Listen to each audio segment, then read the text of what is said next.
প্ৰথমে তেখেতক ধন্যবাদ জনাইছোঁ, আদৰণি জনাইছোঁ।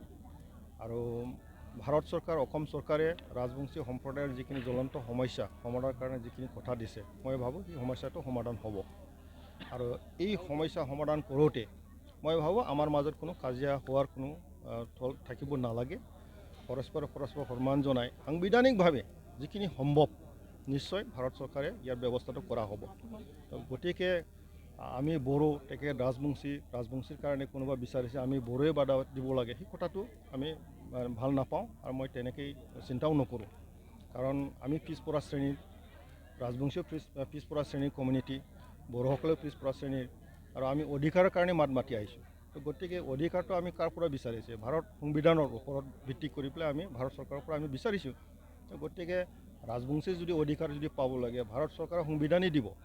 আৰু বড়োসকলে যদি ৰাজনীতি অধিকাৰ যদি পাব লাগে, ভাৰত চৰকাৰে সাংবিধানিক ব্যৱস্থাটো কৰি দিব।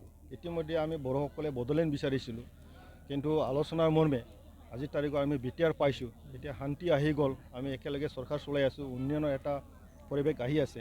তো গতিকে মই ভাবোঁ যে অনাগত দিনত ৰাজবংশীসকলৰ জীৱন সিংহই হওক বা কোনোবা আন্দোলনকাৰী ৰাজবংশী সম্প্ৰদায়ৰ সংগঠনেই হওক, তেওঁলোকে একেলগে আলোচনা কৰি পেলাই এইটো গ্ৰহণযোগ্য এটা সমাধান হ'ব বুলি মই আশা কৰোঁ।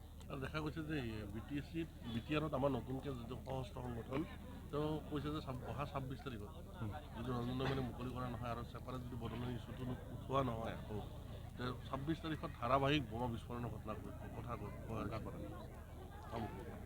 মই ভাবোঁ সেইটো আৱেগিক এটা কথা। আৰু কথাটো হ'ল বড়োলেণ্ড বিচাৰা আৰু ৰঞ্জন দৈমাৰী মুকলি কৰি দিয়াৰ যিটো দাবী তেওঁলোকে দিয়া হ'ল, সেইটো অলপ চাব লগা এটা দিশ হয়। তো এই কথাটো লৈ পেলাই অসম চৰকাৰে ভালকৈ গম পায়, আমিও এইবিলাক বুজি পাওঁ। তো গতিকে আজিৰ তাৰিখত অস্ত্ৰ লৈ পেলাই আন্দোলন কৰাটো ইমান সহজ কথা নহয়, তেওঁলোকেও জানে, আমিও জানো, সকলোৱে জানো। কিন্তু ব্যক্তিগতভাৱে মই কোনোদিন অস্ত্ৰ লৈ পেলাই আন্দোলন কৰাটো মই কোনোদিন লাই দিব নোৱাৰোঁ, আৰু তেনেকৈ সম্ভৱো নহয় আৰু নোৱাৰিবই। কাৰণ বড়োসকলে হাতত অস্ত্ৰ লৈ পেলাই আন্দোলনো কৰা হৈছে ইতিমধ্যে, আৰু গণতান্ত্ৰিকভাৱে ৰাজপথতো আন্দোলন কৰা হৈছে। তো দুটা পৰ্যায়ৰ আন্দোলন ইতিমধ্যে কৰা হ'ল। আৰু কোনটো মুহূৰ্তত কি ধৰণৰ পৰিৱেশৰ মাজেদি বড়ো সমাজে অতিবাহিত কৰিব লগা হৈছে, এই কথাখিনি চবেই বুজি পায়।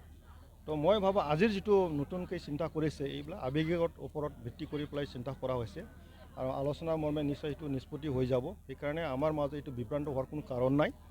আৰু হয়তো কিছু বুজাত তেওঁলোকৰ মাজত হয়তো অলপ আঁকোৱা ৰৈ গৈছে, কিন্তু আমি বুজাবলৈ আমি চেষ্টা কৰিম নিশ্চয়। আৰু সমাজখনে আমি চেষ্টা কৰিব লাগিব।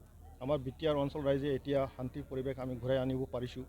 এতিয়া দিনে ৰাতি কাম কৰা এটা পৰিৱেশ পাইছোঁ। প্ৰমোদ বড়ো ডাঙৰীয়াৰ নেতৃত্বত, অসমৰ আমাৰ ডক্টৰ হিমন্ত বিশ্ব শৰ্মা ডাঙৰীয়াৰ নেতৃত্বত সুন্দৰ এটা উন্নয়নৰ বাট এতিয়া চলি আছে, কাম চলি আছে। তো গতিকে এনেকুৱা এটা পৰিৱেশত কোনোবা হাতৰ অস্ত্ৰ তুলি লৈ পেলাই বম ফুটাব, কিবা কিবি ক'ব, এইবিলাকতো ইমান সহজ কথা নহয়।